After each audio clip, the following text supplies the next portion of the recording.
The movie opens with a young boy named Vassili Zaitsev being taught to hunt by his grandfather. Tying their horse as bait, Vassili's grandfather teaches him to stay as idle as a stone in order to go undetected by the wolf. As if on cue, the animal charges towards the horse, and, now frightened, Vassili is commanded to pull the trigger. With a lot of courage, the trembling little boy does as told, unaware of how this significant moment will shape him as a person. The scene then changes to 1942, when the world is still facing the terror of World War II. The Nazis have taken over Europe and are now moving towards the oil lands of Asia through the Soviet Union. However, they have one obstacle on their way: the city of Stalingrad, protected by the soldiers of the Russian Red Army. As the battle in the city gets more intense, a backup force is sent on its way to help the Red Army. Among the soldiers boarding the train is Vassili, who has grown to be a skilled sniper. He closely notices the civilians being chased away to make room for more soldiers. After a short ride, they reach the city and are pulled into boarding boats to reach the front line. By the looks of the battlefield, it is obvious that the Nazis have overpowered them entirely, and the backup soldiers are being sent on a suicidal mission. When the army realizes this, some soldiers try to flee, only to be shot dead by their own mates for deserting. The Germans take this as an opportunity and open fire, injuring half of their enemy before they even get a chance to fight back. When the boat finally reaches the dock, the surviving soldiers are immediately grouped into pairs of two, where only one of them gets a rifle. Vassili only gets a few bullets and is asked to jump in to help his mates. After separating from his pair almost immediately, his only way to survive is to stay close to the ground and go undetected. Seeing that their chances of winning are slim, a few of his fellow soldiers try escaping, only to be killed by their own people yet again. In no time, the battleground is covered with the dead bodies of the Russian soldiers. A few moments later, a car enters the grim scene, but instantly gets hit by a tank. Commissioner Danilov of the Russian army jumps from the wrecked car and hides among the dead bodies, pretending to be dead himself. He holds his breath as the Germans come over and start shooting the soldiers, ensuring none are alive. Danilov somehow survives the assault and waits until they are out of sight to take a rifle from a dead soldier nearby. Upon realizing the rifle is missing ammo, he is approached by Vassili, who had also been pretending to be dead. He hands over his share of ammo to the commissioner and tells him to shoot when an explosion occurs to ensure they aren't discovered. However, Danilov is hesitant because of his lack of skills, so he hands the rifle over to Vassili. Just as another car arrives and the explosion starts, Vassili surprises the commissioner with his excellent marksmanship and takes down all of the enemy snipers. He is so impressed that later, when they reach the headquarters after being rescued, he prints out some pamphlets to spread Vassili's accomplishment. The higher officials of the Red Army realize their defenses are weak because their soldiers are unwilling to sacrifice their lives for the country. This is causing the Soviet forces to weaken, so Chairman Nikita Khrushchev steps in to rebuild the defense system. He demands his subordinates' ideas to reevaluate their strategies, but all he gets are the same old strategies, until Danilov suggests that they should deliver hope and present a hero who shall inspire everyone to protect their motherland. Taken aback by this, Khrushchev asks if the commissioner will be able to do so. Danilov recommends Vassili and gets permission to print his heroic tales in the military newspaper. Right after, Vassili's skills are recognized and he is transferred to the sniper division. Soon, the tale of his heroic deed reaches people all over the country, making him the face of the Russian army as well as a propaganda icon. Consequently, the Russian sniper has taken quite a toll on the Germans, as they go as far as to deploy Major Erwin König, a renowned marksman and head of an army sniper school in Germany, in order to kill Vassili. One day, while Vassili is on a mission, he meets a young boy named Satya, who, like every other citizen, admires him. Satya invites him to his home, where Danilov brings him letters from his fans which he has to reply to. A while later, a woman named Tania enters the house. She is a soldier from the local militia who is like family to the Filipovs. Vassili remembers that he had seen her on the train on his way to Stalingrad, and hopes she remembers him too.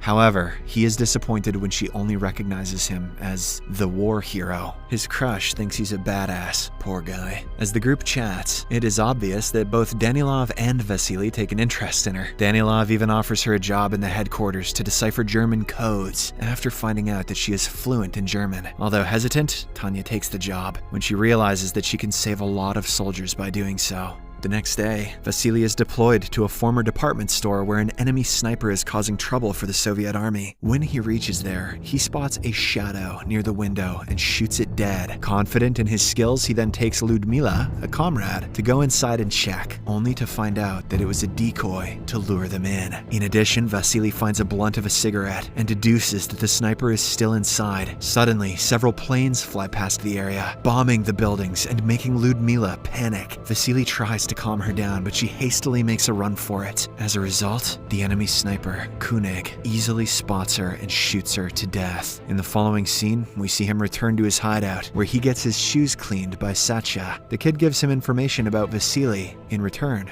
for food. After the Red Army learns of König's purpose, they hire Kulikov, König's former student, to help Vassili. Vassili, Kulikov, and Volodya, a member of the sniper team, go into an abandoned building that has a body set up to look like it is the enemy sniper. Assuming it's a trap, they believe they are on the right track and move to a different area. The enemy fires at them, but they luckily manage to reach the safe area without getting hit. And after marking 2 guys, they get ready for dinner. Volodya runs to get the soup that he left in the other room, but gets captured by the enemy in the process. When he refuses to reveal Vassili's whereabouts, he is dressed in a German uniform and sent disguised as their repairman. Without any hesitation, Kulikov shoots him, purposely revealing their location. He then raises a helmet as a decoy for König to shoot and reveal his location as well. However, König gets a hint of what they are up to and doesn't fall for the trap, making them relocate in a hurry. Just as they are moving to a different place, König kills Kulikov, undermining Vassili's spirit. Regardless of the several deaths it has caused, Khrushchev keeps pressuring Danilov to continue the sniper face-off. In addition, Tania asks him to transfer her back to the militia. When Vassili returns dispirited, Danilov promises him that they will get more intel on König and asks him to make Tania stay in the headquarters. As requested, Vassili tries to convince her and learns that her parents were among the prisoners executed by the Germans. So, she wants to join the militia and fight. He understands her choices and gives her Kulikov's rifle, supporting her decision. At the hideout, König gets his shoe cleaned by Satcho once again. That little boy loves shoes, while inquiring about Vassili's whereabouts. The following day, he waits for Vassili at the location Satcha provided, eagerly anticipating his arrival. After a while, Vassili and his comrades stealthily make their way through the pipes, alerting König to their presence. As soon as they emerge from the pipe, König swiftly takes his shot, causing Vassili to drop his rifle and hide behind a rock. He forces his comrade to return to the headquarters because his hand is injured. His return alerts Tania and Danilov of the situation, and without thinking twice, Tania goes to rescue Vassili. At the end of the pipe, Vassili constantly makes efforts to pull his weapon with the help of a knife and a rope, but König gives him no chance. Just then, a bombing shakes the whole building, and pieces of glass shatter everywhere, which gives König a clear view of Vassili. Subsequently, Tania enters through the pipe, but Vassili yells at her to stay back. He shows her König's location on the same glass, through which he is being watched, and instructs her to reflect light with another piece of glass. Tania effectively does her task, blinding the enemy for a second. Vassili takes the chance to pick up his weapon and manages to shoot König's hand before both parties retreat. Later, in the evening, Vassili and Tania celebrate the small victory with other comrades. The following day, Vassili tells Danilov that he wants to be a regular soldier because both König and the title of a war hero have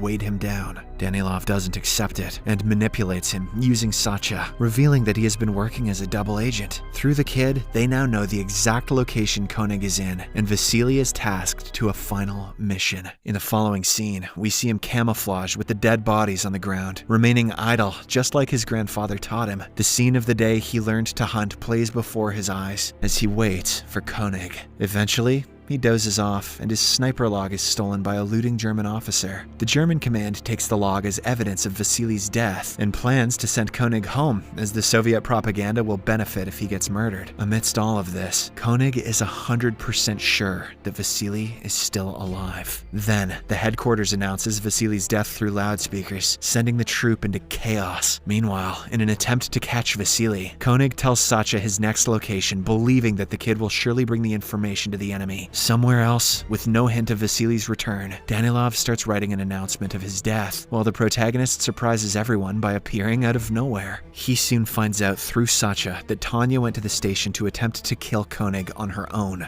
Vassili and Danilov go to rescue her in a hurry, and luckily find her safe. Happy to see Vassili alive, Tania plants a kiss on his lips, which in turn makes Danilov a jealous little boy. Forgetting his responsibility towards his troop, he returns to headquarters and writes that Vassili has become a traitor. Meanwhile, König, whose suspicions have now been cleared, kills Satya and hangs him for Vassili and Tania to see. An angered Tania wants to avenge his death, but Vassili vows to kill König for her and sends her to evacuate Satya's mother. Danilov and Tania don't know how to break it to Miss Filipov, so they lie to her that Satya has joined the Germans. She hopes that her son is still safe and decides to escape with the special pass given by Danilov. While trying to get on the boat, a bomb explodes and hurts Tania, making her fall unconscious. The doctor has no hopes of her surviving, so he doesn't let her into the boat. Mrs. Filipov, however, convinces the personnel that Tania is her daughter and shows them the pass before they allow her to board. Somewhere else, an oblivious Danilov finds Vassili and shares the tragic news of Tania's death, burdening himself with guilt. Overwhelmed with regret, he blames himself and decides to give up on life by exposing himself to König. The sniper wastes no time in shooting him, thus giving away his own position. In a surprising turn of events,